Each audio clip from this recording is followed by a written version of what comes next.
दोस्तों अस्सलाम वालेकुम। दोस्तों आज मैं आपको एक ऐसे वैरान किले की सैर करवा रहा हूँ जो कि रोही चोलिस्तान के वैरान जंगलों में मौजूद है, जो कि अपने माजी का किस्सा बयान कर रहा है।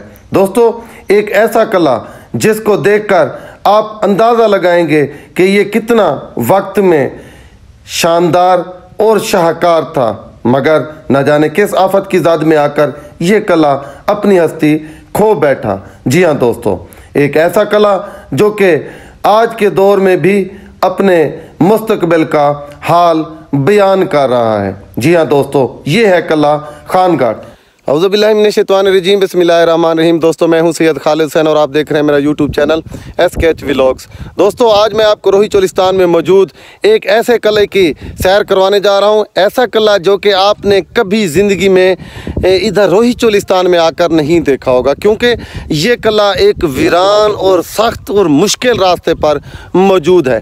ये किला खानगढ़ के नाम से मशहूर है और ये किला बिजनौर से तकरीबन 60 किलोमीटर के फासले पर एक साइड पे वाक़ है। यह किला भावलपुर से तकरीबन 140 किलोमीटर के फासले पर रोही चोलिस्तान में मौजूद है। आज मैं आपको अपनी इस वीडियो में इस किला की मुकम्मल सैर कराऊंगा, साथ साथ बताऊंगा कि यह किला किस मिट्टी से, किस दौर में, किस वक्त में बना हुआ है। तो मेरी वीडियो मुकम्मल देखने के लिए वीडियो को मुकम्मल वॉच कीजिएगा। इंशाल्लाह आपको ये वीडियो देखने का मज़ा आएगा। ऐसा किला आपने किसी की वीडियो में नहीं देखा। तो दोस्तों आए मेरे साथ, मैं आपको इस किला की सैर करवाऊँ। दोस्तों ये किला खानगढ़ नवाब मोहम्मद भावल खान दोम ने 1783 ईस्वी में तामीर करवाया था। ये किला निस्फ दायरे की शक्ल में तामीर किया गया है, जिसके हर कोने में चबूतरे हैं और मशरक़ वाली सिमत में दाखिली दरवाज़ा है। हर तरफ से ये किला 128 फुट तक फैला हुआ है। ये किला कच्ची ईंटों से तामीर किया गया है, मगर फसील के कुछ हिस्से और इसका दाखिली दरवाज़ा पुख्ता है। इसके मीनारों और बुर्जों में भी उम्दा मिसाला और पुख्ता बड़ी साइज़ की ईंटें इस्तेमाल की गई थीं। इसकी दीवारें मिट्टी की ईंटों की बनी हुई हैं जो काफ़ी हद तक गिर चुकी हैं। यह किला द्रावर से तकरीबन 70 किलोमीटर के फासले पर वाक़ है। इस किला की तमाम दीवारें और फसील वगैरह अब खस्ता और मसमार हो चुकी हैं। दोस्तों अगर इस किला पर आप भावलपुर की तरफ से आना चाहें तो यजमान और यजमान से बारास्ता किला बिजनौर सबसे पहले लाखन, फिर अपनी ढोरी एंट्री करवाएं। ढोरी एंट्री करवाने के बाद आप बाहले रेंजर के पास एंट्री करवाएं। बाहले से फिर आगे खारड़ी और खारड़ी पर मौजूद पाकिस्तान वाइल्ड लाइफ की चौकी पर अपनी एंट्री करवाकर वहां से इस किला के रास्ते को आप माड़वाला रास्ता और फिर आगे तकरीबन 4 किलोमीटर सफ़र करके, यानी कि अगर मैं आपको यजमान से इसका रास्ता बता दूं तो इसका तकरीबन 100 किलोमीटर के करीब फासला पड़ता है। और अगर आप किला द्रावर से आना चाहें तो ये किला द्रावर से तकरीबन 70 किलोमीटर के फासले पर मौजूद है। जी हाँ दोस्तों, ये किला नवाब भावल खान दोम ने 1883 में तामीर करवाया था। दोस्तों यहाँ पर आकर आपको एक अजीब सी बात नज़र आती है, वो ये कि इस किला पर जो ईंटें इस्तेमाल की गई हैं, ना तो वो पुख्ता ईंटें हैं, ना ही वो कच्ची मिट्टी की ईंटें हैं, ना ही ये पत्थर के काटे हुए साइज़ हैं। नहीं दोस्तों, दरअसल इस किला के आसपास रहकर मैंने देखा है, यहाँ पर मौजूद मिट्टी कुछ इस तरह की है जिसको अगर आप पहाड़ के पत्थरों से भी मुशाबत दें तो मुझे लगता है कि वो भी गलत ना होगा। जी हाँ दोस्तों, यहाँ पर मैंने देखा है कि यहाँ पर मौजूद लोग इस मिट्टी को छान कर चूने की तरह इस्तेमाल कर रहे थे। मुझे ऐसा लगा कि ये शहर से लाया गया चूना है, लेकिन जब मैंने मालूमात की तो वहाँ पर मुझे मालूम हुआ कि ये इसी मिट्टी को कूट कर छान कर बतौर चूना इस्तेमाल कर रहे हैं। जी हाँ दोस्तों, ये भी कला उस मट्टी से बनाया गया है। ये तो मैं नहीं कह सकता कि ये ईंटें यहाँ पर थपेर करके बनाई गई हैं या फिर कहीं से लाई गई हैं। नहीं दोस्तों, अगर आप गौर से देखना चाहें तो इन ईंटों के कोने भी आपको बता देंगे कि ये ईंटें नहीं हैं। दरअसल यहाँ पर मौजूद मट्टी को स्लेबों की सूरत में काट कर इसकी तामीर से ही ये कला तामीर किया गया था। दोस्तों, ये इस कला के बाद जानिबे मशरिक एक ऐसा कुआं बनाया गया था। जब इस रोही चोलिस्तान में बारिश होती थी तो उस बारिश का पानी सहराओं से फिर इस मैदान इलाके में आकर इस कुएं में कलेक्ट होता था और फिर ये पानी सारा साल इस्तेमाल में लाते। दोस्तों, जब मैं यहाँ पर सफ़र कर रहा था तो मुझे यहाँ के मकामी लोग, बल्कि रास्ते में मौजूद लोगों ने भी बताया, क्योंकि मैं पहली बार इस कला पर जा रहा था, मैं ज़िंदगी में कभी नहीं गया इस कला पर, तो ये रोही चोलिस्तान में मौजूद था। मैंने इस बार खुद दिल से इरादा किया था कि मैंने कला खानगढ़ देखना है। तो सबसे पहले मैंने इसकी मालूमात इकट्ठी की कि इसको जाने वाला रास्ता कौन सा है।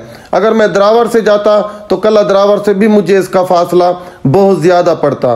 तो इसके लिए मैंने रोही चोलिस्तान, चन्नन पीर, यजमान, फिर चन्नन पीर से फिर आगे लाखन, लाखन से फिर ढोरी, ढोरी से फिर बहाला, बहाला से फिर खारड़ी और खारड़ी से तकरीबन इसका मुझे जो रोही चोलिस्तान के रिहायशी हैं वो इस कले का सफ़र को में बताते हैं। जी हाँ, तो उनके एक को के मुताबिक बनता है तकरीबन 3 किलोमीटर।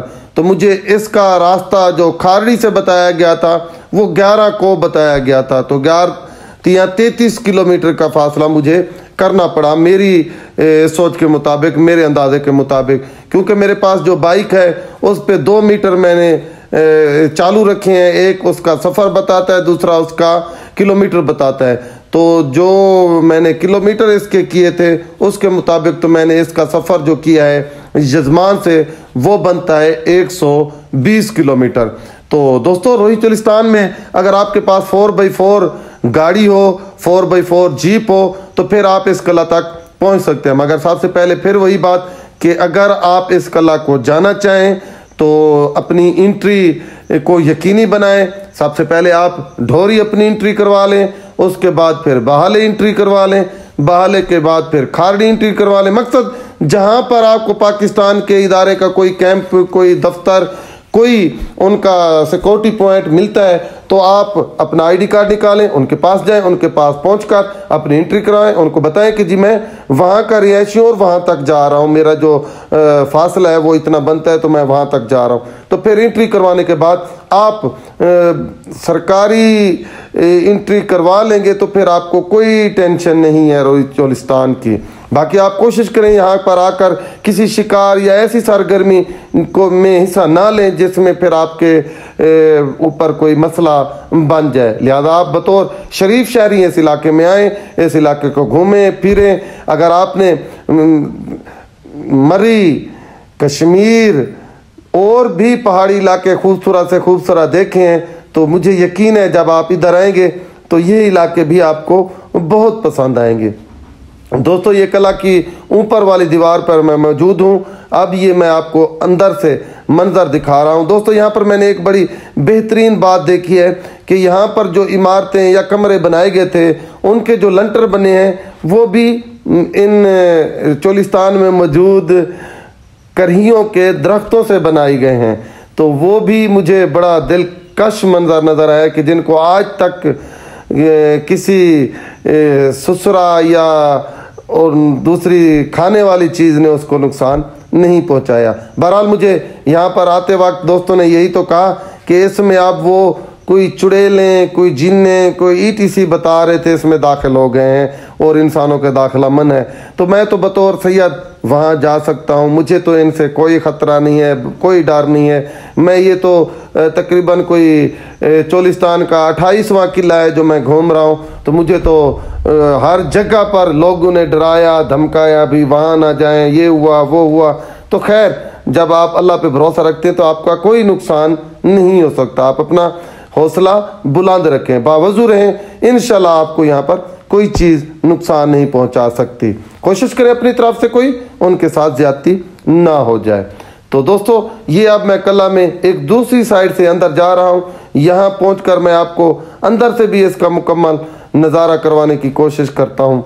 दोस्तों देखें, जितना भी आप इसमें पहुंचकर अंदाज़ा लगाएं, ये कला ना तो पुख्ता ईंटों से बनाया गया है, ना ही कच्ची ईंटों से बनाया गया, ना ही पत्थर से बनाया गया है। बहरहाल यहाँ पर जो मैंने खड़े होकर अंदाज़ा लगाया है, क्योंकि किसी चीज़ को अगर आपने समझना हो तो उसके हालात व वाक़यात फिर आपके सामने आ जाएंगे, तो फिर आप उसका अंदाज़ा लगाएंगे। यहाँ पर इस कला के तकरीबन मैं कहता हूँ 10 किलोमीटर इस साइड, 10 किलोमीटर इस साइड, 10 किलोमीटर इस साइड एक ऐसी मट्टी बन चुकी थी या एक ऐसी मट्टी सामने आई। खुद मेरा अंदाज़ा कर रहा था कि अगर इस मट्टी को भी काट कर इसके हिस्से, मुझे लगा कि ये मट्टी नहीं है, पत्थर है। फिर बाद में जब मैंने उसे गौर से देखा तो वो मट्टी है मगर सख्त है, ठीक है, जैसे पत्थर सख्त हैं। तो इससे ये पीस बना बना कर इस कला को तमीर किया गया है, जो कि रोही चोलिस्तान में मौजूद है। दोस्तों 29 कले मैंने रोही चोलिस्तान में अपने जो मेरा मजमून है उसमें मैंने पढ़े हैं। 29 किलो में से बहुत सारे कलों की मैंने वीडियो अपने चैनल पर डाल दी है, आप देख सकते हैं। तो मज़ीद 1-2 कले बच गए हैं जिनको भी मैं आइंदा विज़िट करके उनकी वीडियोस अपने चैनल पर डाल दूंगा। तो दोस्तों ये है कला खानगढ़, जिसे नवाब भावलपुर ने बनवाया था। ये कला द्रावर से 70 किलोमीटर के फासले पर जानिब जनूब वाक़ है और ये तकरीबन यजमान से 120 किलोमीटर के फासले पर बनता है जी जानिब जनूब। तो ये बॉर्डर एरिया के करीब रोही चोलिस्तान में मौजूद है। रोही चोलिस्तान में कला बिजनौर भी मौजूद है, तो ये कला उस कला से बिल्कुल जानिबे। दोस्तों जो जीप रैली कला द्रावड़ में होती है उसका भी ये एक पॉइंट बनता है। जी हाँ, मैंने बाहर आकर देखा है, इसके जो जीप रैली का ट्रैक है वो यहाँ से होता हुआ ही कला बजनौर जा रहा है। तो कला द्रावड़ से ये 70 किलोमीटर हो गया और आगे तकरीबन 60-65 किलोमीटर का बजनौर वाला रास्ता बकाया है। ठीक है दोस्तों अब यहाँ पर देखें, मैं एक सीढ़ी पर चढ़ रहा हूँ।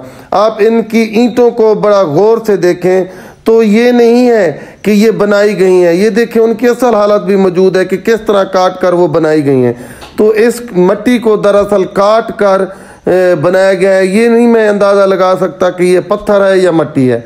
बहरहाल ये शक्ल आपको सामने नज़र आ रही है जिस सीढ़ी पर मैं चढ़ रहा हूँ, ये देखें आपको सामने से भी उसका वजूद नज़र आ रहा है।